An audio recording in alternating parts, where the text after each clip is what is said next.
Exemple 16, vous donnez ici la fonction suivante, définie sur R3, donc elle mange un vecteur avec 3 coordonnées, à valeur dans R3, elle recrache un vecteur avec 3 coordonnées aussi, et définit ainsi. On vous demande de montrer que cette application est linéaire, donc on va le faire, puis d'en déterminer le noyau et l'image. Alors, commençons par montrer que c'est linéaire. Pour montrer que c'est linéaire, je rappelle la démarche, on prend soit deux éléments dans l'espace de départ, alors U et V. Tant qu'à faire, je vais leur donner des coordonnées parce que je sais que j'en aurai besoin. Je vais prendre soit U égale U1, U2, U3, et V égale V1, V2 et V3 dans R. Dans R3, pardon, justement, je prends 3 coordonnées et je vais prendre une constante lambda dans R. Et je vais calculer f dans lambda u plus v et montrer que ça vaut lambda f de u plus f de v. Commençons par faire ça. Alors, f de lambda u plus v, ça vaut. Alors, x plus 2y moins z. Quand je vais faire la... Bon, je vais refaire un petit top intermédiaire. Je ne le ferai plus après, je pense, mais je vais le faire encore une fois ici. Les coordonnées de lambda u plus v, c'est donc lambda u1 plus v1, lambda u2 plus v2, lambda u3 plus v3.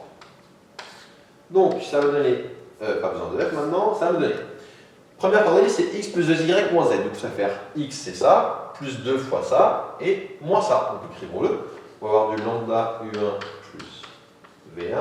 On va avoir plus 2y, donc plus 2 lambda u2 plus v2, et je vais mettre des parenthèses. Et enfin, moins z, donc moins, entre parenthèses, lambda u3 plus v3. Puis, deuxième coordonnée, je prends y plus z, donc je fais la somme de lui avec lui. Donc on va avoir du lambda u2 plus v2 plus lambda u3 plus v3. Et enfin, là, je fais x plus y moins 2z, ça va donner, donc x c'est lambda u1 plus v1, plus y, ça va donner plus lambda u2 plus v2, et moins 2z, ça va donner moins 2, facteur de lambda u3 plus v3. Donc là, je me suis contenté juste d'utiliser la définition de f de x, y, z, qui joue donc avec les coordonnées. Une fois que j'ai fait ça, l'étape d'après, ça va être tout le temps la même. Je vais regrouper les u et les lambda ensemble, et les v ensemble, je vais voir ce que ça me donne. Alors, on va trouver. Je vois que devant chaque u, j'ai un lambda. Du coup, je peux sortir un lambda de notre facteur, et je vais avoir lambda facteur de. Ici, on va avoir u1 plus 2u2 moins u3.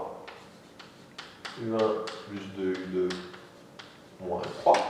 En dessous, je vais avoir U2 plus U3. Et en dessous, je vais avoir U1 plus U2 moins U3.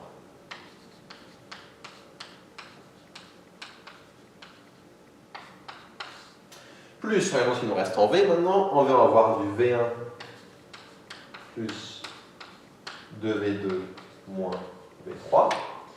On va avoir du V2 plus V3. Et on va avoir du V1 plus V2 moins 2V3. Qu'est-ce que ça me donne? J'ai lambda fois, j'allais faire un peu trop vite, U1 plus 2U2 moins U3, X plus 2Y moins Z, ça correspond. U2 plus U3, Y plus Z, ça correspond. U1 plus U2 moins 2U3, ah, j'oublie ici un 2, est-ce que c'est une faute? Bah, c'est un oubli ici, hein, le moins 2U3, donc comme quoi, hop, ça permet de vérifier qu'on n'a pas fait de faute. Donc U1 plus U2 moins 2U3, X plus Y moins 2Z, là j'ai bien F de U. Du coup là j'ai bien lambda fois F de U.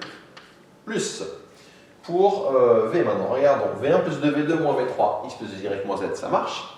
V2 plus V3, Y plus Z, ça marche. V1 plus V2 moins 2V3, X plus Y moins 2Z, ça marche aussi. Du coup là j'ai bien F de V. Et donc conclusion, je peux dire que F est linéaire. Alors, si vous êtes déjà un peu à l'aise avec ça, vous allez peut-être vous dire, mais ça marche à tous les coups, ça. Donc, toutes les applications sont linéaires. Non, je vous donne des choses qui marchent. En fait, quand on est dans Rn de façon générale, c'est-à-dire, j'ai juste des éléments de Rn, des vecteurs avec n coordonnées, avec n réels dedans, ce qui va être une application linéaire, qu'est-ce que je vais avoir le droit de faire? Je vais avoir le droit d'additionner les coefficients entre eux, les coordonnées entre elles. Je vais avoir le droit de les multiplier par des constantes, et c'est tout. Et je vais avoir le droit, si je veux aussi, de mettre des zéros. Quand je mets des zéros, il n'y a pas de souci. Si vous avez une application f où vous faites autre chose que ça, si vous avez un produit de coordonnées, c'est plus linéaire. Si vous avez une racine carrée, un exponentiel ou un cosinus, c'est plus linéaire. Si vous avez une coordonnée où vous mettez 1 ou 2 ou 3, ce n'est plus linéaire. Donc en fait là, vous allez avoir l'impression dans un premier temps que tout est linéaire, parce que je vais vous donner dans un premier temps que des exemples qui fonctionnent, mais vous verrez que toutes les applications ne sont pas linéaires. Donc retenez ce que je vous ai dit, en fait quand on est dans RN, les seules applications qui sont linéaires sont celles où, enfin ce que j'ai le droit de faire, c'est additionner les coordonnées entre elles et éventuellement les multiplier par des constantes, j'ai bien dit par des constantes, et si je veux aussi, je peux des fois mettre des zéros à certains endroits, ça ne va pas gêner pour que l'application soit linéaire. Donc retenez bien ces astuces, c'est bien de les avoir en tête pour bien comprendre comment ça va fonctionner. Maintenant qu'on a montré que c'était linéaire, qu'est-ce qu'on va faire? On va déterminer le noyau et l'image. Alors commençons par le noyau. Je vous rappelle le noyau, comment ça marche. Je vais prendre un élément U qui est sous la forme x, y, z quelconque. Et cet élément U quelconque est dans le noyau. Si et seulement si quoi? La définition c'est si et seulement si f de U égale à 0. Que signifie f de U égale à 0? Je vais vérifier. Ça signifie que x plus 2y moins z égale à 0. Ça signifie que y plus z égale à 0. Et je vais aligner, ce sera beaucoup mieux pour la suite. Ça signifie que x plus y moins 2z égale à 0. Et je dois donc résoudre ce système de 3 équations à 3 inconnus. Alors il n'est pas très méchant parce que là j'ai directement du y plus z, mais malgré tout on va faire comme il faut. On pourrait essayer de remplacer, de faire substitution, mais comme je vous l'ai dit, je ne vous conseille pas. On va faire un pivot de Gauss pour essayer de simplifier au maximum et être sûr de ne pas se bourrer. Alors pivot de Gauss, on va déjà faire apparaître un 0 à cet endroit-là. Donc là j'en ai déjà un ici. Pour en faire apparaître un là, qu'est-ce que je vais faire? Je vais faire ligne 3 moins ligne 1 pour faire disparaître les x. Donc faisons ça. Je poursuis de là pour bien avoir la place après de tout faire. Donc quand je fais ligne 3 moins ligne 1, qu'est-ce qui se passe? Je laisse telle quelle la première ligne, x plus 2y moins z égale à 0. Remarque, vous pourriez passer sous forme matricielle si vous préférez. Il n'y a aucun souci pour passer sous forme matricielle si vous le souhaitez. Là, comme c'est simple, je ne vais pas le faire, mais on pourrait le faire, passer sous forme matricielle. On va avoir y plus z égale à 0, et x moins x ça fait 0, y moins 2y ça fait moins y, moins 2z moins et moins plus z, ça va donner moins z, égale à 0. Alors là, on peut l'observer directement, ou bien on va aller jusqu'au bout. Pour simplifier le moins y, je vais faire ligne 3 plus ligne 2. Et du coup, ça donne x plus 2y moins z égale à 0. Ça me donne y plus z égale à 0. Et quand je fais la somme, y moins y ça fait 0, z moins z ça fait 0. Je trouve 0 égale 0. Autrement dit, la dernière équation ne sert à rien. Je poursuis. Quand je poursuis, je peux dire que donc, par exemple, comment je pourrais exprimer? Je peux soit dire y vaut moins z ou z vaut moins y. En fait, je fasse ce choix, je n'aurai pas forcément les mêmes vecteurs. D'ailleurs, je n'aurai pas forcément les mêmes que c'est écrit dans votre poly, mais c'est pas grave, ça donnera quand même le même espace vectoriel. Alors, quel choix on pourrait faire? Allez, je vais exprimer z en fonction de y. On verra bien ce que ça donne. Si je remplace z, c'est la ligne du dessous, pardon, je remplace z par moins y, je veux dire que z ici vaut moins y, et si z vaut moins y, je remplace ici, ça me donne x plus 2y. Quand je remplace z par moins y, moins z, ça fait moins y, donc plus y, égale à 0. Autrement dit, j'obtiens que x plus 3y égale à 0, donc x égale moins 3y. Et là, j'ai z égale moins y. Alors attention, là où il ne faut pas se bourrer, justement, je vous en parlais dans une vidéo précédente. Là, quand vous avez x plus 3y égale 0, vous avez aussi le droit d'écrire que y, ça vaut moins x sur 3. Mais si vous faites ça, vous allez tourner en rond, parce que vous aurez z en fonction de y en fonction de x, ça se fera tourner en rond. Là, à partir du moment où j'ai dit que z, je vais mettre en fonction de y, il faut que je mette aussi x en fonction de y, je n'ai pas d'autre choix pour bien faire les choses. Et donc, qu'est-ce que je viens de trouver? Je viens de trouver que u, il s'écrivait, donc le u qui est dans quart de f, s'écrivait sous la forme x, ça vaut moins 3y, y, j'ai pas d'info, ça vaut y, et z, ça vaut moins y. Et ça fait donc u égale y facteur de moins 3, 1, moins 1. Autrement dit, le vecteur moins 3, 1, moins 1 est générateur du noyau. Donc je peux dire que quart de f, c'est le sous-espace vectoriel engendré par le vecteur moins 3, 1, moins 1. De plus, ce que je peux dire? Je peux dire que comme j'ai un seul vecteur, c'est forcément une base. Alors si je ne l'écris pas, parce que j'ai plus trop de place, j'aimerais bien tout vous mettre sur ce tableau pour que vous puissiez tout revoir après si besoin. Donc je peux dire que c'est une famille libre, forcément parce qu'il y a un seul vecteur dedans. Donc c'est une base, donc comme ça c'est une base. Base de quart de f, donc je peux dire que la dimension du noyau, ça vaut 1, parce que j'ai un seul élément dedans. Maintenant, j'ai donc trouvé le noyau, j'en ai trouvé une base, sa dimension, je vais en déduire son image. Alors ici, donc l'image, je sais qu'elle est forcément incluse dans R3, mais je ne sais pas, est-ce qu'elle vaut tout R3, est-ce qu'elle vaut juste un sous-ensemble qui sera un sous-espace vectoriel de R3 ou pas. Pour déterminer ça, une fois qu'on a trouvé le noyau, on va utiliser ce qu'on appelle les théorèmes de Durand. On va tout le temps faire comme ça. Alors, qu'est-ce que le théorème de Durand?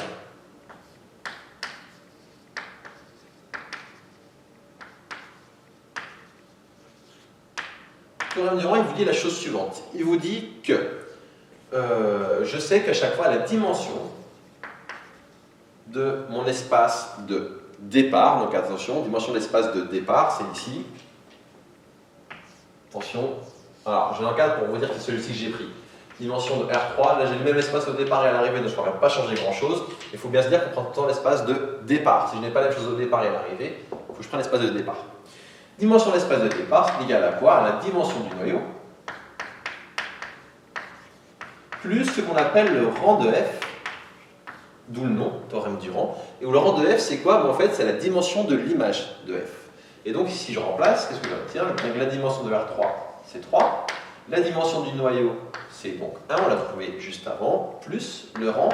Et je vais remplacer dès maintenant. Le rang, c'est la dimension de l'image de f. Et donc, qu'est-ce que je viens de trouver? Je viens de trouver que l'image était un sous-espace vectoriel de dimension, la dimension 3 moins 1, c'est-à-dire 2. En quoi ça va m'aider? En fait, on l'a vu avant dans le cours, mais on ne l'a pas encore utilisé. Si j'ai un sous-espace vectoriel, que je connais sa dimension, il suffit que je trouve une famille qui est soit libre, soit génératrice, qui est composée du bon nombre de vecteurs, de la dimension, donc de 2, pour en déduire que c'est une base. Donc j'ai besoin de montrer que l'un des deux. Donc là, le plus simple à trouver, c'est d'être une famille libre. Si je trouve une famille libre qui est dans l'image, qui est composée de 2 vecteurs, parce que la dimension c'est 2, ça sera obligatoirement une base, et j'aurai donc terminé. Donc comment on va faire ça? Trouver des vecteurs qui sont dans l'image, c'est quoi être dans l'image? C'est écrire f de quelque chose. S'il y a bien un truc que vous devez retenir qui n'est pas très compliqué, mais où vous bloquez souvent, être dans l'image de f, c'est écrire f de quelque chose. Si je m'écris f de quelque chose, je suis dans l'image de f. C'est ça que ça veut dire être dans l'image de f. Donc pour être dans l'image, il faut que je sois f de quelque chose. Du coup, je veux calculer, pour trouver des candidats qui sont dans l'image, je vais calculer f de certains vecteurs. Alors je pourrais prendre les vecteurs que je veux, mais si je prends les vecteurs que je veux sans réfléchir un minimum, il est possible que je ne m'en sorte pas, parce que je vais trouver, si je prends par exemple des f de tout temps du même vecteur collinaire, enfin d'un vecteur et d'autres vecteurs collinaires à lui-même, j'aurai tout le temps, j'aurai jamais des vecteurs libres à l'arrivée. Donc ce que je vais faire, c'est f d'une base, tant qu'à faire. Tant qu'à faire, on va prendre de la base canonique. Tant qu'à faire, on va prendre les vecteurs les plus simples possibles, si vous préférez. De façon générale, je vous l'ai souvent dit, quand on cherche des exemples ou des contre-exemples, il faut essayer de chercher simple, il ne faut pas chercher compliqué. Là, chercher simple, c'est prendre les vecteurs les plus simples possibles. Dans R3, c'est quoi les plus simples possibles? C'est 1, 0, 0, 0, 1, 0, 0, 0, 1. Ce sont les vecteurs de la base canonique. Donc, je vais calculer dans un premier temps f de 1, 0, 0. f de 1, 0, 0, qu'est-ce que ça vaut? Je regarde la définition. Que fait f? Il fait x plus 2y moins z, donc ça va donner 1 plus 2 fois 0 moins 0, je vais trouver 1. Puis il fait y plus z, ça va faire 0 plus 0, je vais trouver 0. Et puis il fait x plus y moins 2z, 1 plus 0 moins 2 fois 0, ça fait 1. Donc autrement dit, le vecteur 1, 0, 1, comme il vaut f de quelque chose, il appartient à l'image de f. Donc j'ai trouvé un premier vecteur dans l'image. Si j'en trouve un second qui est non collinaire à celui-ci, il formera une famille libre et j'aurai terminé parce que j'aurai trouvé une base, parce que je connais la dimension. Faisons maintenant f de 0, 1, 0. Donc on aura deux cas de figure. S'il est non collinaire, j'ai terminé. S'il est collinaire à celui-ci, je vais faire f de 0, 0, 1, et obligatoirement, ça me donnera un vecteur non collinaire. Donc faisons déjà f de 0, 1, 0, regardons ce qu'on trouve. Alors 0, 1, 0, je remplace x par 0, y par 1, z par 0. Je vais trouver d'abord du coup 2. Puis je remplace du coup y par 1, z par 0, ça me donne 1. Donc là, comme là j'ai 0, là j'ai 1, je sais déjà qu'ils sont non collinaires. Du coup, si j'ai gagné, j'aurai fini. Donc on va terminer quand même. Et ensuite, je vais avoir x plus 0 moins 2 fois 0. Pardon, x plus 1 moins 2 fois 0. On va retrouver 1 ici.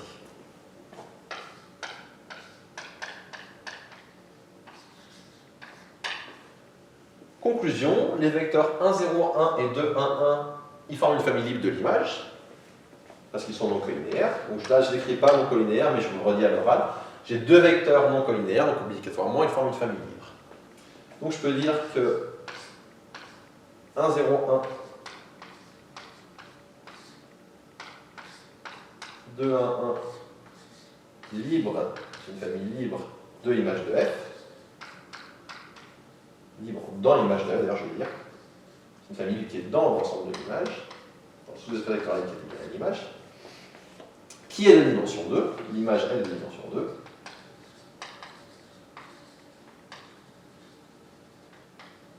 Donc c'est une base de l'image. Ça termine cet exemple. Si on récapitule, alors montrer que c'est linéaire, on avait déjà fait un ou deux exemples, bon c'est pas très compliqué, c'est tout le temps la même chose. Je vais insister sur les points un peu nouveaux de cet exemple. Pour trouver un élément dans le noyau, donc je prends un élément dans l'espace de départ, donc ici x, y, z, parce que c'est R3 l'espace de départ. Je me pose la question, qu'est-ce qui signifie qu'il soit dans le noyau? Ça veut dire que f de u vaut 0, ça me donne un système, je résous le système, ça me donne une base du noyau. Une fois que j'ai une base du noyau, j'en déduis sa dimension. Donc la dimension ici c'était 1.